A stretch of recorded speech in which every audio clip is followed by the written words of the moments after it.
Praise the lord. దేవునికి మహిమ కలుగును గాక. ప్రతిరోజు క్రమం తప్పక వాగ్దానాన్ని వీక్షిస్తున్న ప్రతి ఒక్కరికి యేసయ్య నామములో ప్రత్యేక వందనములు. సబ్స్క్రైబ్ చేసుకుని అనేక మందికి షేర్ చేసి దేవుని మాటల ద్వారా బలపరచండి. దినమునకై ఏర్పాటు చేయబడిన దేవుని వాగ్దానము. ఆదికాండ గ్రంథము 26వ అధ్యాయము 14వ వచనము. ఫిలిష్తీయులు అతని యందు అసూయపడిరి. అసూయ పడవద్దు. The Philistines envied him. ఫిలిష్తీయులందరికీ ఇస్సాకు మీద అసూయ పుట్టింది. ఒక మనిషి ఎదుగుతున్నాడు అంటే లోకంలో, సమాజంలో అసూయ. మంచి బట్టలు వేసుకున్నాడు అంటే అసూయ, మంచిగా పాటలు పాడుతున్నాడు అంటే అసూయ, వాయిద్యాలు బాగా వాయించిన అసూయ, మందిరాలు బాగా కట్టబడుతున్నాయి అంటే అసూయ, దేవుని సేవకులు బహుబలంగా వాడబడుతున్నారు అంటే అసూయ, మంచి మంచి ఉద్యోగాల్లో ఉన్నారంటే అసూయ, పెళ్ళిళ్ళు మంచి వైభోగంగా జరిగితే అసూయ, దీన స్థితి నుండి ఉన్నత స్థితిలోకి మారుతుంటే ఏమి వస్తుంది అంటే అసూయ. ప్రక్కవారిని చూసి, అంటే అందరికీ రాదు కానీ కొంతమందికి మాత్రమే ఈ అసూయ అనేది వస్తుంది. ఆనాడు ఫిలిష్తీయులకు కూడా ఏమి వచ్చింది? అసూయ అనేది వచ్చింది. ఎవరిని బట్టి వచ్చింది? ఇస్సాకును బట్టి వచ్చింది. లోకంలో ఉన్నవారు ఇలానే ఉన్నారు. క్రైస్తవులని పిలువబడుతున్న వారు కూడా ఇలానే ఉన్నారు.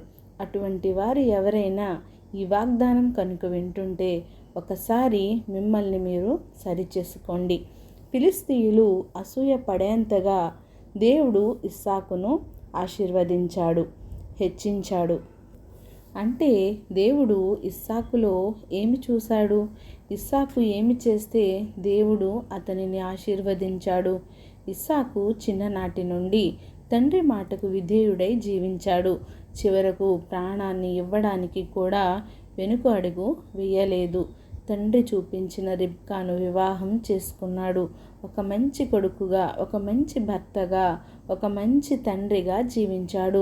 నూరంతలుగా ఫలం పొందాలి అంటే విత్తనం వేయాలి. అదేవిధంగా ఇస్సాకు విత్తనం నాటాడు. మరి నీవు ప్రార్థన అనే విత్తనం నాటావా? కన్నీళ్లతో దేవుని పాదాలు కడుగుతున్నావా?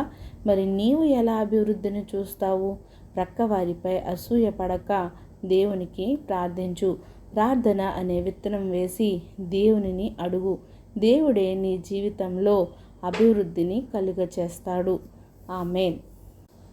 చిన్ని ప్రార్థన.